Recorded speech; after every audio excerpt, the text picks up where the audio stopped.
Tuan Daniel. Pada saat itu Rian tergesa-gesa datang untuk memberikan laporan. Semua berita telah ditutupi. Windy dan semua orang sudah diatasi dengan baik. Bisa dipastikan berita mengenai Nona Tracy tidak akan tersebar. Rekaman video saat pernikahan juga telah dihapus. Hanya disisakan satu salinan untuk dikirim ke email Anda. Selain itu, jejak kehidupan masa lalu Nona Tracy telah ditangani oleh Tuan Besar. Mendengar perkataan ini, Daniel jadi terdiam. Tuan Besar ingin menghapus semua berita yang berhubungan dengan Tracy, seolah-olah dia tidak pernah ada di dunia ini. Hanya dengan cara ini, masa depan anak-anak akan terjamin dan akan mencegah orang-orang dari keluarga Moore untuk bisa menemukan keberadaan Tracy, sehingga tidak akan terjadi perang antara keluarga Moore dan keluarga Wellens. Tuan Daniel, Anda sudah lelah seharian, istirahatlah. Rian menasihatinya dengan hati-hati. Daniel menurunkan tatapan matanya dan merenung. Rian tidak berani mengatakannya untuk kedua kalinya. Kemudian saling bertatapan dengan Thomas. Keduanya sangat khawatir. Setelah waktu yang lama, Daniel akhirnya berbicara. Kumpulkan semua informasi tentang keluarga Moore dan Tuan L itu. Aku ingin memahami semua informasi mengenai mereka. Baik. Thomas segera pergi melaksanakan. Hubungi 4 keluarga besar dan 7 kamar dagang utama.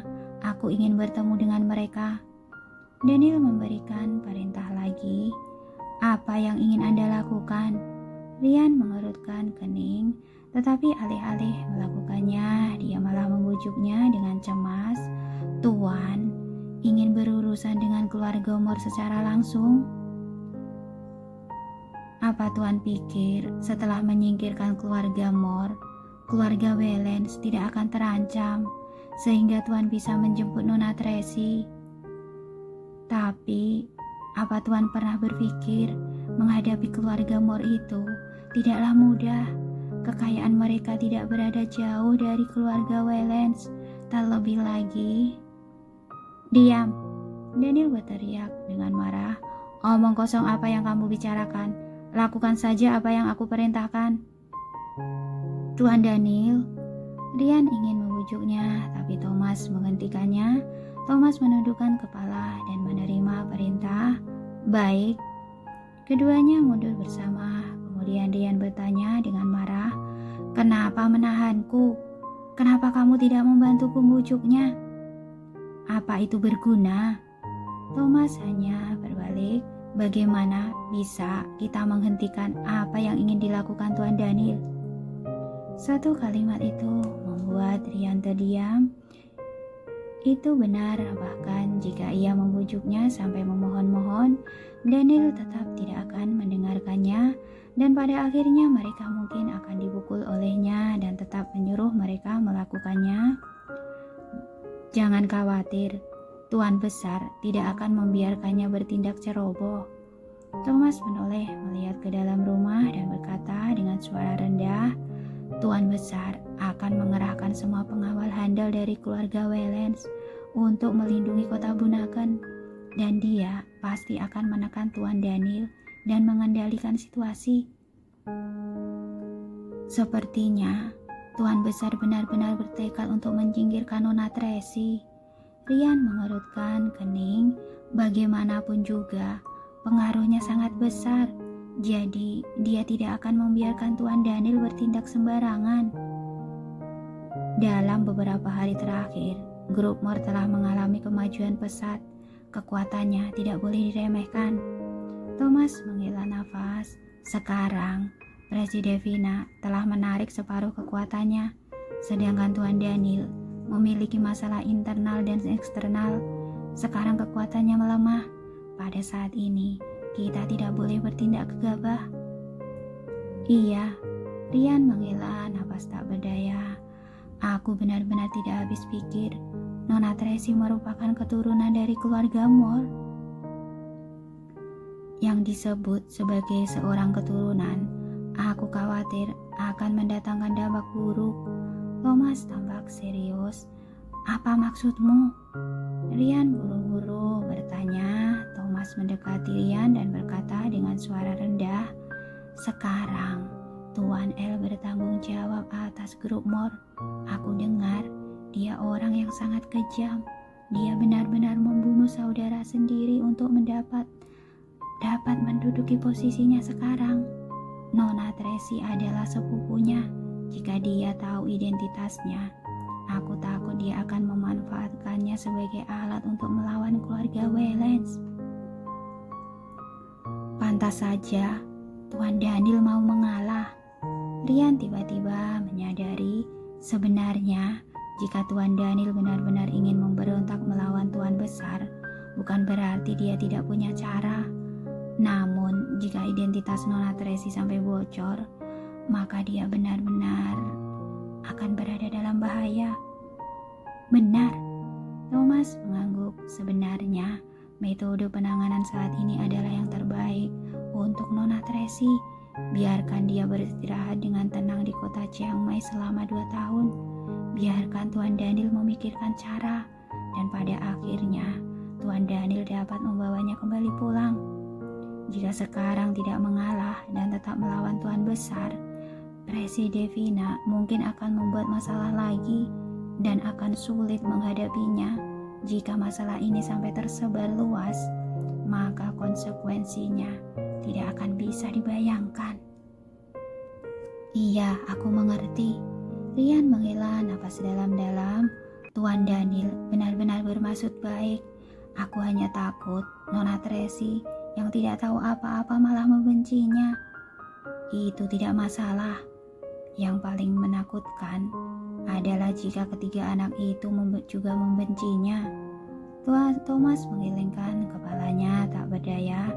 Dia hanya bisa menanggung tekanan itu sendirian, tidak bisa mengatakannya. Keduanya saling berbisik dan pergi mengerjakan pekerjaan mereka masing-masing. Meskipun mereka tahu itu tidak ada gunanya, mereka harus tetap melaksanakan perintahnya.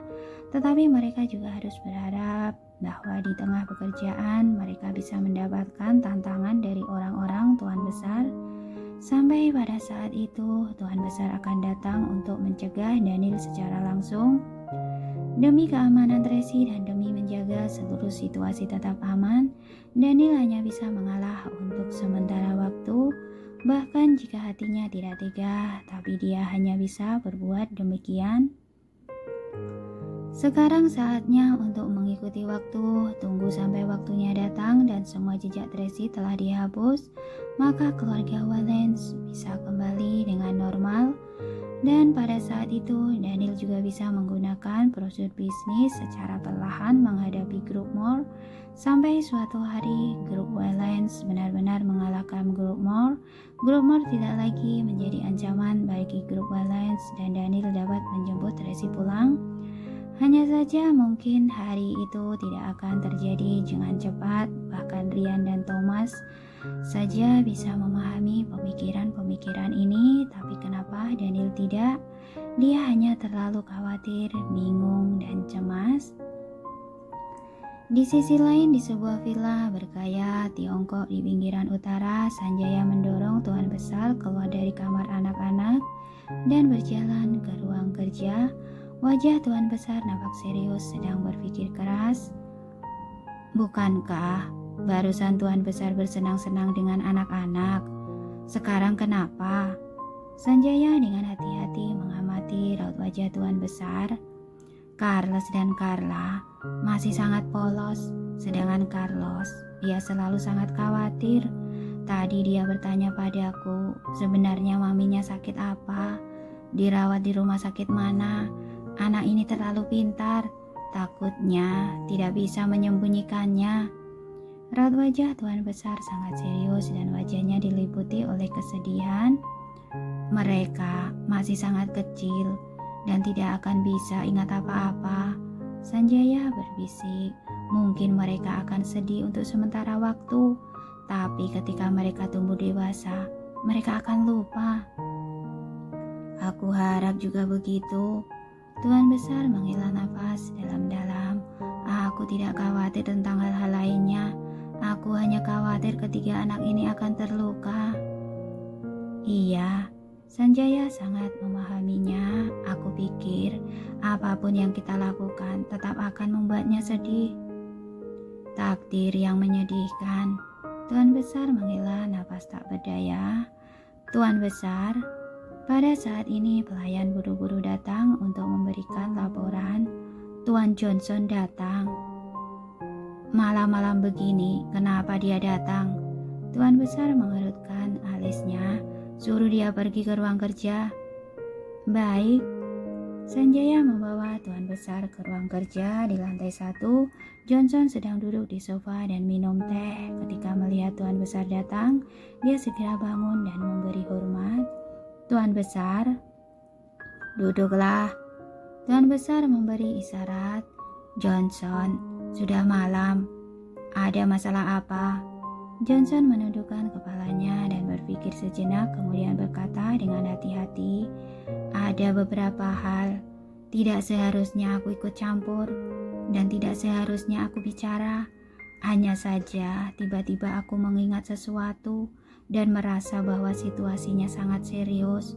Jadi aku datang untuk memberitahumu secara langsung. Katakanlah. Tuan Besar memberikan isyarat.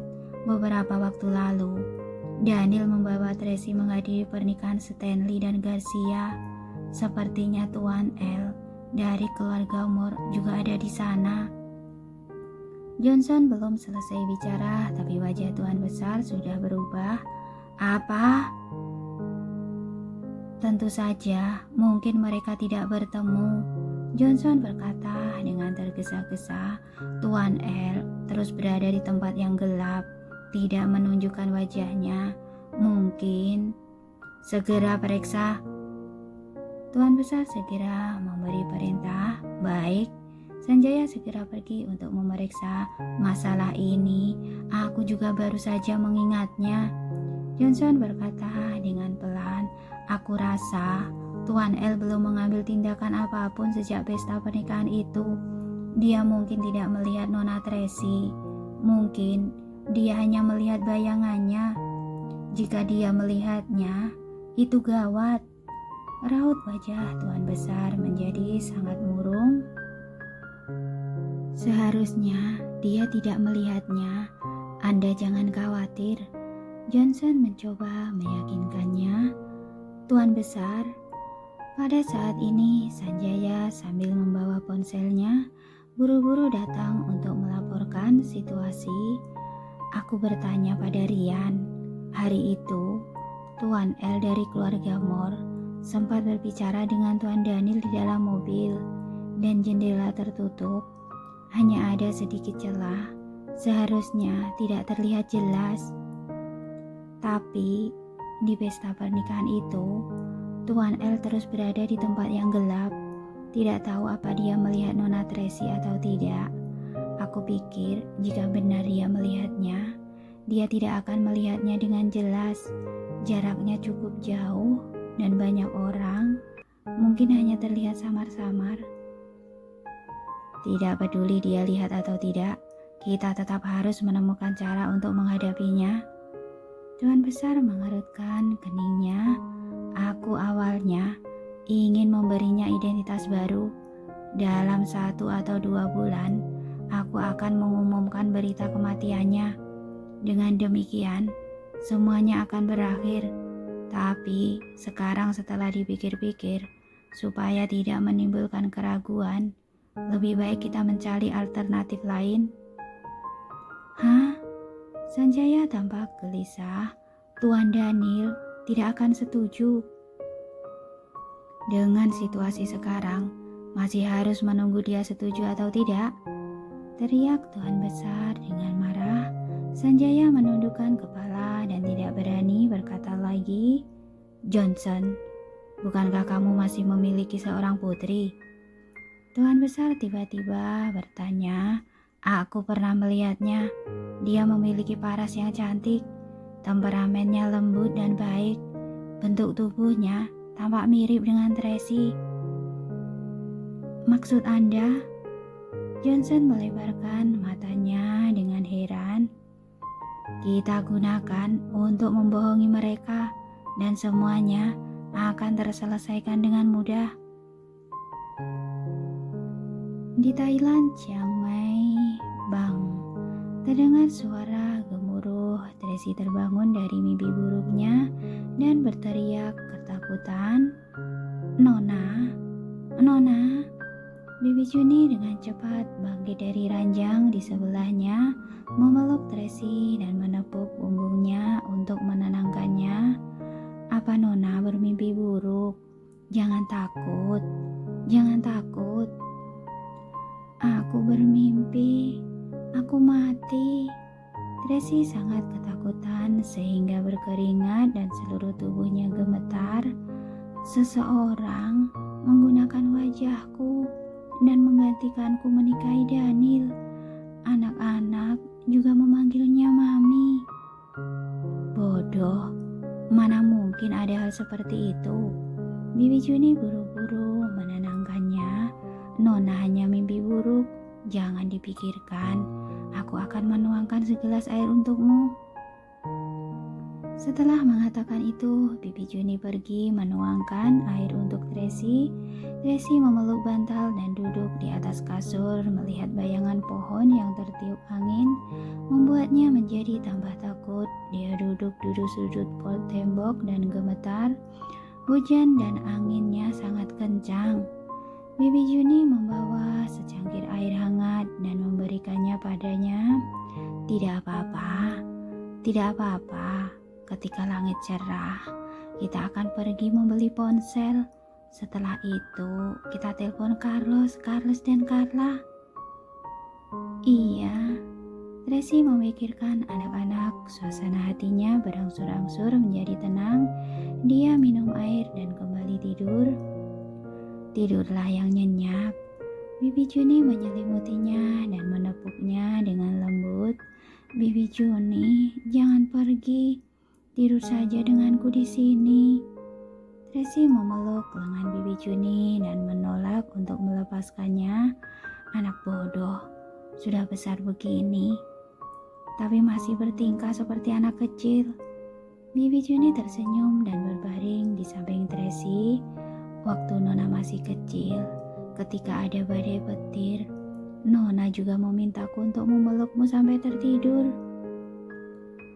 Tracy meringkuk ke dalam pelukannya dan dia merasakan sedikit keamanan di hatinya. "Jangan takut, Tuan James pasti melindungi kita dari atas sana. Semua hal buruk akan segera berlalu." Bibi Juni menenangkannya. "Iya." Hati Tracy juga dipenuhi harapan mendengarkan suara hujan. Perlahan-lahan dia tertidur dan berkata dengan setengah sadar, "Kenapa di Chiang Mai selalu turun hujan?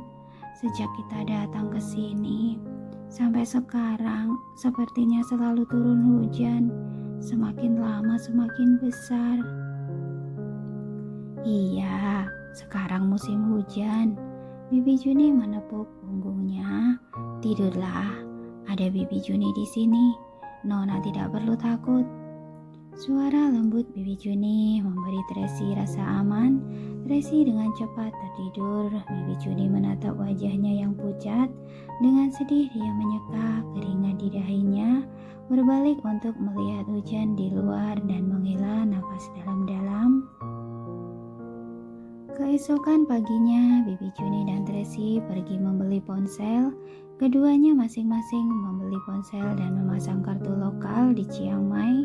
Tetapi anehnya, penjual tidak mengizinkan mereka untuk membuka panggilan internasional. Mereka mengatakan bahwa kartu identitas mereka terbatas. Bibi Juni membujuknya dengan cemas, tetapi mereka mengabaikannya. Tracy menggunakan bahasa Inggris untuk berkomunikasi dengan mereka, tetapi mereka mengatakan mereka tidak mengerti. Keduanya pergi menemui tetangga mereka, Hengki, untuk meminta bantuan. Hengki juga mengatakan bahwa tidak ada cara lain dan berkata, "Jangan hubungi keluarga kalian. Kalian tidak bisa menghubungi mereka." Mendengar perkataan ini, Tracy langsung mengerti keluarga Waylands telah berusaha keras untuk mengirimnya ke sini. Mana mungkin dia bisa menghubungi anak-anak dengan mudah. Mereka membuatkan kartu identitas lokal untuknya, tetapi tetap tidak dapat melakukan banyak hal dengan kartu identitas itu. Tracy tiba-tiba mempunyai sebuah pemikiran. Dia bergegas pulang dan mencari paspornya di dalam koper. Benar saja, paspornya hilang dan kartu identitasnya juga hilang. Dia dan Bibi Juni hanya memiliki kartu ID Thailand sekarang, dan mereka juga dibatasi oleh berbagai batasan. Mereka tidak bisa naik pesawat, kereta api, atau membuka panggilan internasional.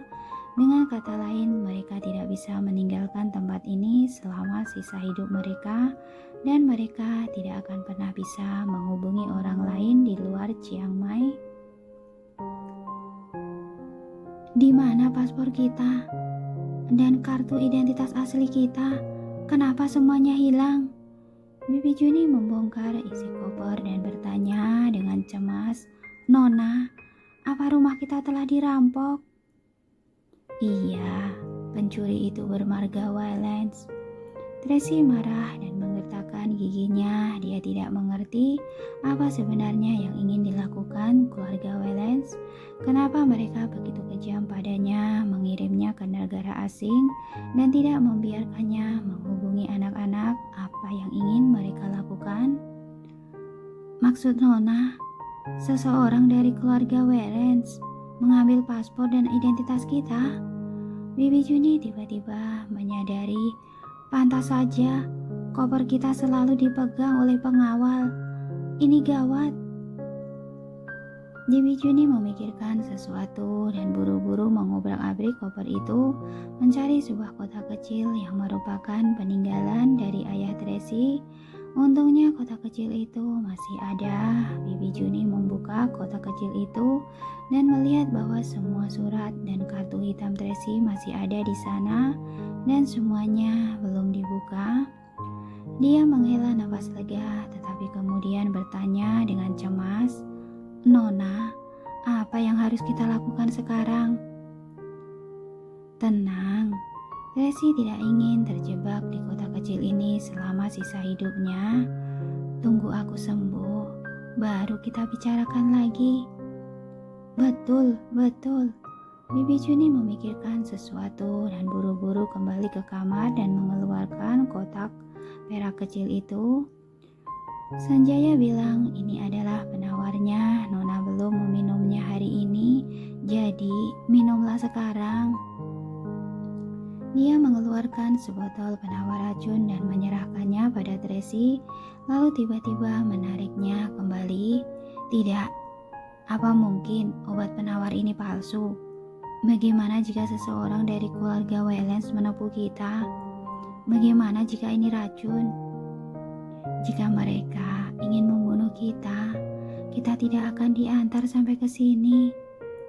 Tracy langsung mengambil obat itu dan meminumnya. Bibi Juni mengamati reaksinya dan sepertinya tidak ada masalah. Bibi Juni menghela nafas lega. Setidaknya obat penawarnya sungguhan. Iya, Tracy tersenyum sedih. Selama tidak mati, pasti akan selalu ada harapan. Iya, benar. Bibi Juni sangat lega. Nona, aku akan pergi memasak. Nona istirahatlah. Bibi Juni pergi ke dapur dan sibuk dengan pekerjaannya. Tracy mengobrak-abrik koper itu dan menemukan bahwa surat dari ayahnya masih ada di sana, dan kartu nama itu masih ada di sana. Dia ingat di dalam surat ayahnya itu tertulis, ketika dia bertemu jalan buntu dan tidak punya jalan keluar lagi, dia dapat menghubungi nomor itu untuk meminta bantuan. Tapi nomor telepon itu merupakan telepon internasional. Sekarang mereka tidak bisa melakukan panggilan internasional sama sekali. Jika mereka benar-benar berada dalam bahaya, apakah mereka hanya bisa menunggu untuk mati? Tracy menghela nafas dalam-dalam, menoleh untuk melihat keluar. Di luar masih gerimis, sama seperti suasana hatinya yang diselimuti dengan kesedihan. Sebenarnya harus sampai kapan ia harus seperti ini?